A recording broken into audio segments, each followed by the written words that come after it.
You're looking at the collapsible trommel with the horses in the background. And notice we have plumbing on there now. It's a 1-inch inlet. The nice thing about this setup is that we have made it so that if the original plans had all this was one piece, we now have these both can unscrew. We'll put a flow stop valve for a regular garden hose, and then you can put the garden hose on top of that. This here does unscrew.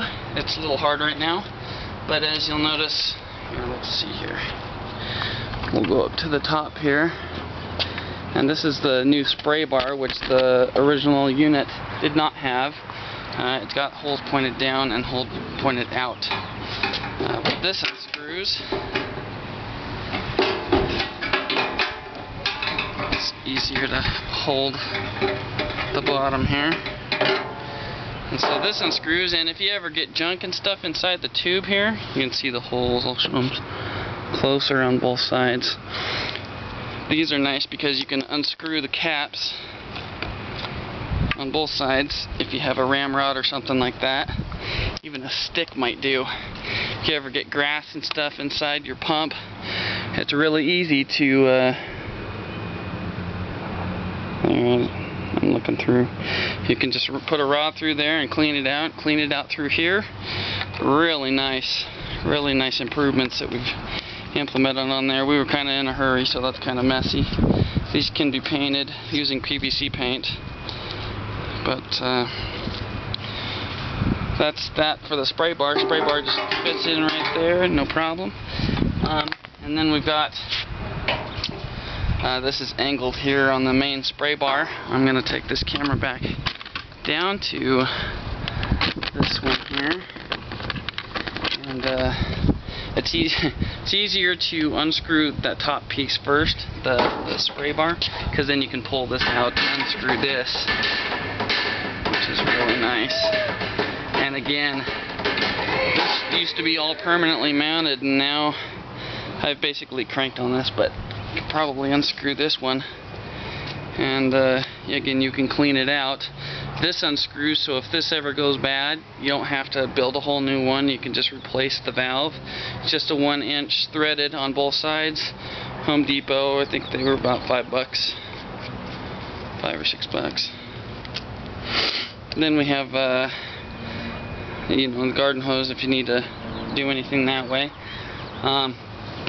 Originally we were going to put a screw in on this other side, but if you have like a snake or something, you can jam it down inside this. And there's also, see if I get the holes in here. There's holes. The holes basically on the trommel go from the top here to about 3 inches from the end of the screening. The reason behind that is most of the rocks will, in fact most all the rocks, if you have a pretty high pressure, will wash by the time they get there. And then we had problems with water loss in the last video, if you look at it, of the unit that wasn't collapsible. And the problem is that water would come out the bottom of the barrel and come down and go out with the rocks, and so we'd lose probably about 8 ounces a minute. And so now it stops here to prevent that from coming out. Anyway, we've done some improvements here and there, like when we implemented the spray bar, we put in this U bracket that you can replace as well if you want a smaller one. There is a little bit of play in this. I'll show it here. As you can see, this is about 1.25 inches outside, and this is 1.5 inches inside, and so that's, or you can jam a rag in there, which that's what we plan on doing. And then this, this just regularly still comes out like it should. But a lot of people were asking about plumbing, and that's it. So to end the video, I will just show basically how fairly easy it is to put that plumbing back in.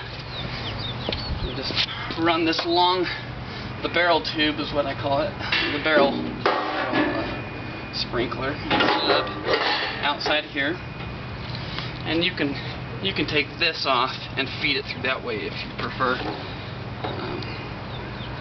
Let's do this because I'm just ending here. And you make sure that the elbow on that is pointed straight up.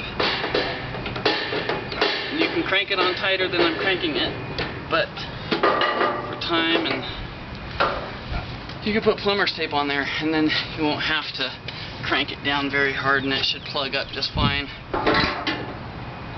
Here's the wheel screw in. I've done it before. Screw it in. You just make sure that your holes, your spray holes, are here. And then this is really nice because it'll hold a 5-gallon bucket no problem, and this will keep it fairly steady. And if you want to bungee it or whatever, you can bungee it or run rags in here so that nothing moves. But that's it. 1-inch inlet. You can all the whole piping is all from Home Depot, so you run it however you want to run it. And the next video you see will be me using it in our old gold hunting spot here in central Utah.